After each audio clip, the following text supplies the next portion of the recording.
This one feels like a tale you'd hear whispered under a porch light. Not sure if it is true, but real enough to haunt you. My grandmother used to tell me never to walk past the palm trees at night. She'd say, "If you ever hear a woman crying, don't look up. Don't even breathe too loud." When I was little, I thought it was just one of those bedtime warnings to keep kids indoors, but she never smiled when she said it. She told it like someone who'd seen the truth, or lost someone who had. The story she told went like this. There was once a village surrounded by tall palm trees, the kind that whispered even when the air was still. In that village lived a woman named Amina, gentle and kind, married to a man who worked the plantations.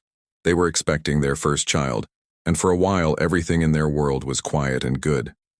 Then one night, a storm rolled in from the coast.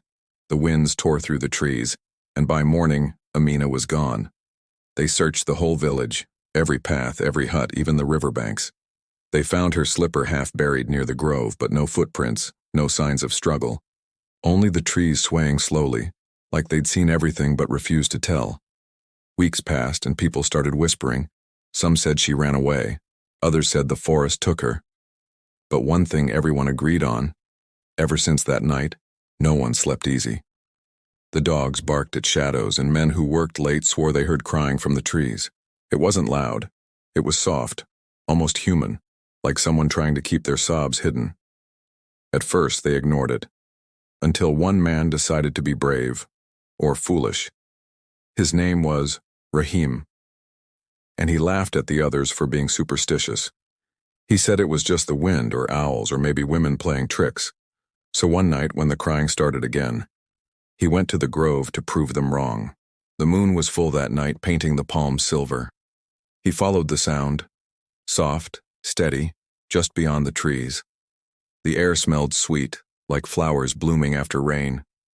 And there she was, a woman in white, her back turned, her hair long enough to touch the ground. He called out to her, asking if she was lost. She didn't move. Then, slowly, her crying stopped, and for a few long seconds everything was silent, even the trees. When she turned around, Rahim never screamed. People just heard him running. They found him at sunrise, sitting at the edge of the grove, shaking.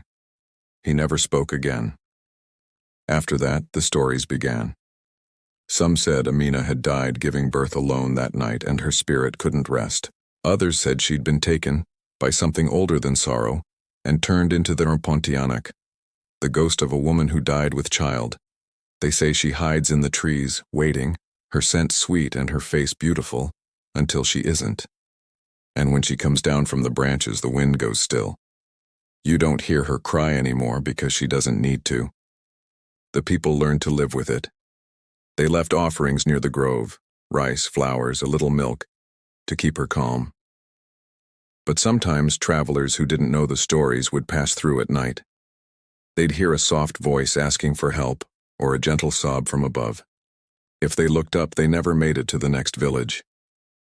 Grandmother said one night, when she was a girl, she heard it too, a woman's voice, faint and broken, calling her name. She was carrying laundry back from the river, and for a moment she froze. The sound was coming from the trees right beside her, the same trees that had been there since before she was born. She said she almost answered, almost, but she remembered what her mother had told her. Don't look up. So she kept walking, and the crying followed her all the way home. When she turned to shut the door, she saw something, a shadow high in the branches, long hair swaying in the wind that wasn't blowing. The next morning, there was a trail of white feathers along the path to the grove. No birds in sight, just that sweet smell of flowers.